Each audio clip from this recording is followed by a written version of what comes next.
to abandon the site. What site? The detention center. What's happening? Confirmed contamination. What kind of contamination? Chimera. Not the shit in New York. Affirmative. How the hell did it get here? Asymptomatic carrier. She was in New York before being arrested at the mall. One of the protesters? I knew we shouldn't have let DCPD use our detention center. No, this was one of ours. Eco-terrorist was arrested trying to light a Christmas tree on fire. We stopped that attack in New York before all of this happened. The same group tried again in D.C. a week later. Isaac intercepted their comms. At least that's working. We need more space. We need to quarantine the staff from the detention center and move our operations from the data center. It's too risky to stay here long term. Report to the testing facility. We'll set up a quarantine.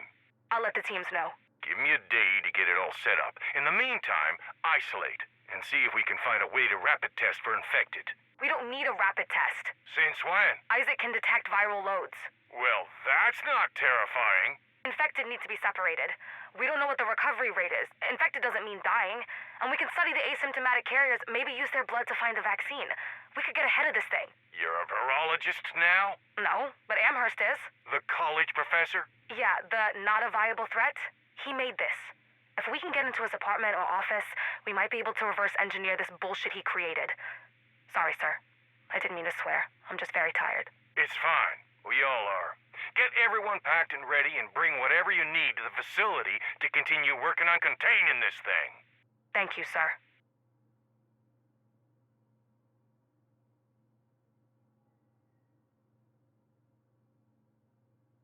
Okay, Cal, your boys are outfitted in the latest tech.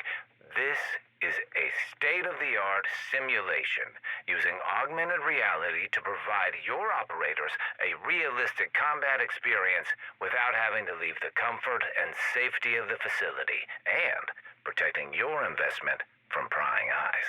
You don't have to sell me on the pitch. I already agreed to the test. Agents, are you ready? Alpha, ready, sir. Bravo ready. Good to see you again, Alex. Vivian, Okay. Let's get this test of yours underway. your objective is to utilize the mobile shade server to access intel and utilize your shade tech to infiltrate the bunker. Copy that. This is gonna be fun. Oh, look. You did use my fire turret after all. Only for the simulation. They are not suitable for the field, Viv. Good to know it wasn't completely wasted work. And hey, nice to confirm you can actually follow design directions. Nicely done, Alex.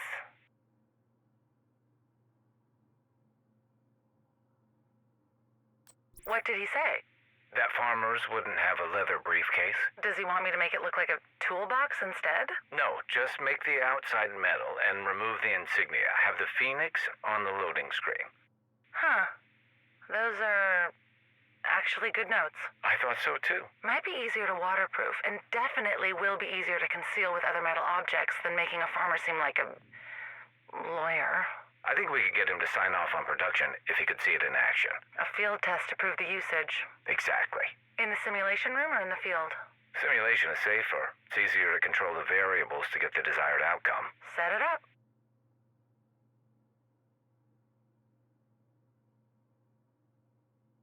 What's the point of this? Mobile medical support. Nanotechnology deployed to do field triage. Exactly. We equipped the Warhound with one of these deployable medical support stations. They drop the station into a combat area and the nanotech goes to work, assessing the status of your operators in the field. They can cauterize wounds, administer small doses of adrenaline or combat cocktails, deploy expanding foam to stem bleeding. And you've built the nanobots for this? They are still theoretical, but the deployment mechanism is real. We have the ones that deliver the expanding foam, but they are one-time use, and they can't fly back to the flytrap and be picked up by the Warhound. Flytrap? That's what Alex has been calling the device that houses the nanotech. Clever. Thank you. This is promising. Let me know when the traps are fully operational.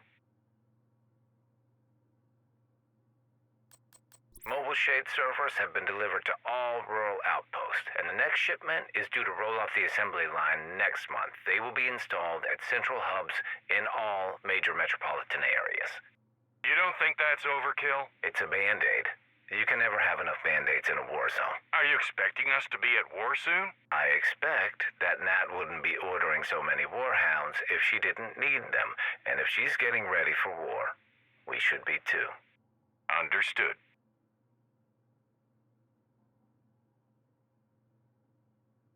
Your AI just got one of my agents killed.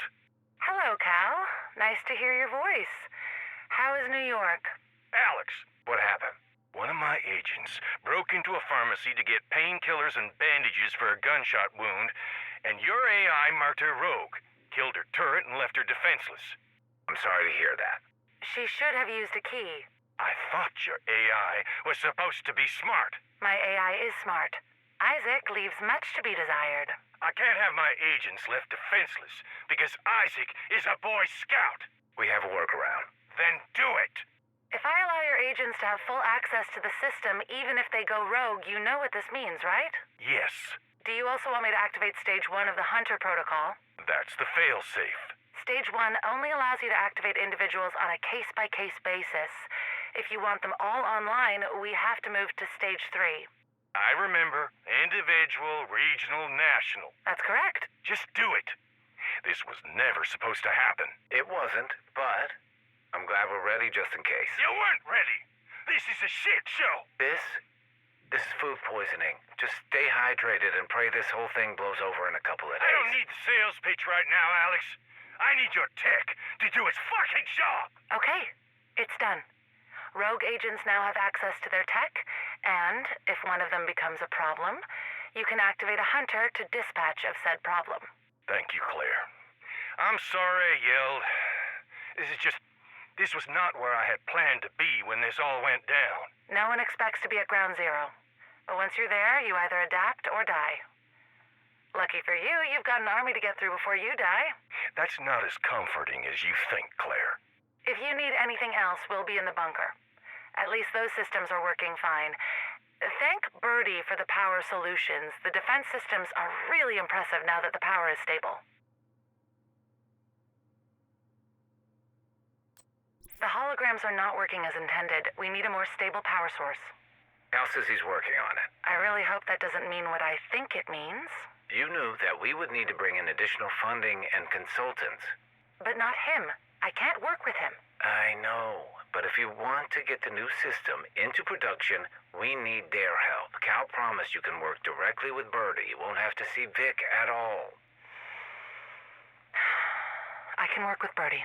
Other than the power supply, any other red flags from the field test? Concerned the AI might be too sensitive and quick to marking the user off mission and removing access to the tech. Is there an easy win there? Yeah, we mark them off mission, but don't kill their access. We alert other users to a potential threat, but in case the AI is just being touchy, we allow the user to still have access to their tech. Visual and auditory alert? Yeah. We'll change their UI to red, and Isaac will detect the status change and alert surrounding users. Will suck for people who are colorblind or in certain lighting conditions, but the voice backup should alleviate that issue a bit. It's not perfect, but it's better than killing someone's tech in the middle of a firefight because you accidentally shot a friendly or broke a door lock to get to cover. Isaac can be a little didactic in his morality. This is why I prefer Anna. Thank you for organizing the testing facility and granting access to Birdie. She really does have a brilliant mind for this kind of work. Happy to be of service. I'm honestly surprised how hands-on you are with this project. When only a handful of people have the clearance to support it, you have to hold more hands. My hope is to make that a little easier for you. Oh? I'm working on a new program that will completely automate the simulation and training for your operatives, and make it easier for Birdie to do her work independently. Anything you can do to make this project go smoother with fewer hands on deck, the better. And whenever you finish those upgrades Nat is paying for, I would be happy to inherit any of her old and surplus toys. How did it go? Terrible. They hated my idea. Oh, don't worry. It's not just you. They hate all ideas except their own. Birdie? Birdie doesn't count. She's like some kind of savant or something, and honestly, I think she's just so birdy that it's easier to get out of her way and let her do whatever crazy-ass thing is in her head. It's not fair. No, it's not fair. But a lot of things aren't fair. It's a solid idea, but I need their money to build the prototype. What's the pitch? Terrestrial firebomb. Why? Original concept. To deploy into forest fires to do controlled burns so that we don't have to use a smoke jumper. That's a good idea. But too philanthropic for this bunch. Find a combat application, and maybe. I gave them a combat application, but they said it was too war crimey. They've got automated drones. How is this any more war crimey than the shit they already have in development? It was their idea, so of course it's beyond reproach. Ugh, I hate rich people. Trust me, Cal will buy if we use Isaac. What's the problem with Anna? He's a good old boy. You saw how the subjects responded to the prototype? Openly hostile towards having the female AI tell them what to do. Yeah, I remember. It's ridiculous and sexist and utterly disgusting. It is. But we know that, and if we want to keep funding the development of the tech, we need to secure this contract. And Isaac will secure the deal. You only like him because he's you. And you prefer Anna because she's you.